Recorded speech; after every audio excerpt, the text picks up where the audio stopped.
pemirsa, selain pemerintah dan juga tadi para pengamat yang mengevaluasi jalannya program BLSM ini, kita juga kasih kesempatan mahasiswa dong ya, untuk mempertanyakan apakah efektif atau tidak, Anda sepakat atau tidak setelah Anda mendengarkan semua perbincangan kami pada malam hari ini. Kami menstimulusnya dengan 3 pertanyaan. Siap-siap ya para mahasiswa. Melalui polling Anda bisa menentukan sikap Anda. Pertanyaan kami yang pertama adalah, apakah Anda yakin bahwa BLSM sampai ke tangan masyarakat akan digunakan untuk hal yang bermanfaat dan mendesak? Apakah Anda yakin BLSM yang sampai ke tangan masyarakat akan digunakan untuk hal bermanfaat dan mendesak? A. Yakin. B. Tidak yakin. C. Hanya sebagian yakin.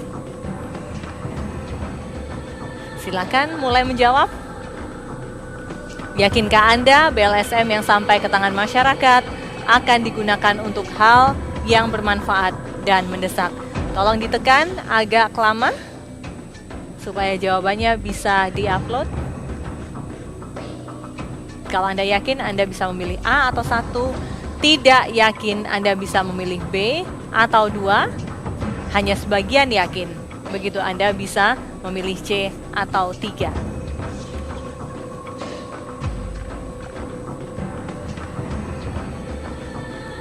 Jadi maksudnya adalah hal yang bermanfaat dan mendesak ini adalah betul-betul digunakan untuk keperluan hidup sehari-hari, bukan untuk berfoya-foya gitu. Sudahkah kita bisa upload jawabannya? Dan inilah jawaban dari mahasiswa. Yakinkah Anda BLSM sampai ke tangan masyarakat akan digunakan untuk hal yang bermanfaat dan mendesak? Ternyata hanya sebagian yakin, 50-50 gitu. Kebanyakan, ini hampir sama ya, 42% menyatakan hanya sebagian yang yakin. Ternyata 41% malah justru tidak yakin. Kita berikan aplaus kepada mahasiswa. Kita ke pertanyaan yang kedua. Siapakah yang paling diuntungkan dari pelaksanaan program Balsem atau bantuan langsung sementara masyarakat? A. Pemerintah. B. Masyarakat. Ataukah C. Kedua-duanya? Silakan mulai menjawab. Siapakah yang paling diuntungkan dari pelaksanaan bantuan langsung sementara masyarakat? A. Pemerintah. B. Masyarakat. C. Kedua-duanya. Silakan mulai menjawab, ditekan agak lama. Yang belum menjawab bisa ditekan kembali. Siapakah yang paling diuntungkan dari pelaksanaan program BLSM? Apakah pemerintah? Ataukah masyarakat penerima BLSM? Ataukah kedua-duanya? A, B, ataukah C? Dan inilah jawaban mahasiswa. 51% menyatakan pemerintah yang diuntungkan dari pelaksanaan program BLSM. Benarkah demikian? Itu jawaban mahasiswa, begitu. Kita langsung ke pertanyaan yang ketiga.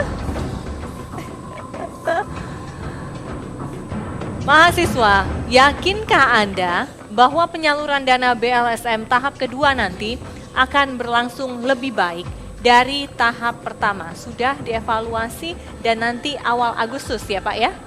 Ya. Awal Agustus akan ada tahap kedua. Yakinkah Anda bahwa penyaluran, awal September.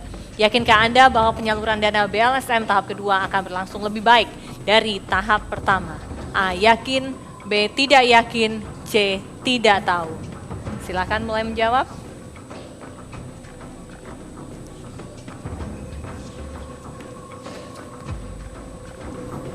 Ya, jika Anda menjawab yakin, Anda bisa menekan huruf A atau nomor 1. Jika tidak yakin, Anda bisa menekan huruf B atau 2 di alat voting Anda. Jika Anda tidak memiliki jawaban atau tidak tahu, Anda bisa menekan huruf C atau nomor 3 di alat polling Anda. Yakinkah Anda bahwa penyaluran dana BLSM tahap kedua akan berlangsung lebih baik dari yang pertama? Dan ini dia jawabannya.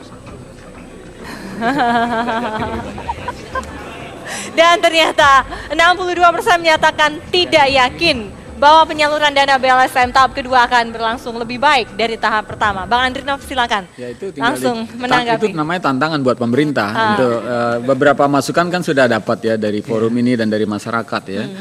Sudah jelas ada beberapa kekurangan dan itu sangat logis terjadi kekurangan itu dengan kebijakan implementasi yang sifatnya dadakan itu ya. Jadi tidak mungkin tidak ada masalah. Pasti ada masalah karena ya kan pemerintah seperti saya katakan ini kan pamer kesigapan ya. Wah besok 2 minggu lagi kartu nyampe katanya kan. Tadi pertanyaan yang kedua, siapakah yang paling diuntungkan dari pelaksanaan BLSM? Kebanyakan menyatakan pemerintah justru, bukan masyarakat. Ya kalau dijelaskan lebih jauh, kalau dikaitkan lagi dengan kenaikan harga BBM malah akan lebih kelihatan lagi itu yang untung pemerintah bukan masyarakat gitu ya. Karena kita belum bicara kemungkinan ini efektif atau tidak mengerem kenaikan angka kemiskinan. Kalau kita belajar dari kebijakan 2005 ya yang ketika itu optimis sekali pemerintah kemiskinan bisa ditahan, ternyata 2006 kemiskinan melonjak cukup tinggi dari 16,4 menjadi 17,7. Nah ini saya juga khawatir ini kalau belajar dari pengalaman sebelumnya, apakah instrumen atau program yang seperti dana kompensasi dengan beberapa program ini bisa efektif atau tidak? Ya? Karena kalau kita lihat kenaikan yang begitu tinggi, kemudian langsung muncul efek berantainya, efek inflatornya, ya, di mana harga-harga langsung merembet, melonjak. Nah, saya khawatir ini tidak efektif. Tapi yang salah sebetulnya kebijakan dasarnya. Kenapa menaikkan terlalu tinggi? Ya, kenapa menaikkan harga BBM itu terlalu tinggi? Dan mengapa terus kemudian BLSM-nya harus disalurkan pada tahun politik? Iya. Ada apa? Gerangan begitu ya. Nanti dibahas ya di segmen terakhir. Pemirsa tetaplah bersama kami. Kami segera kembali.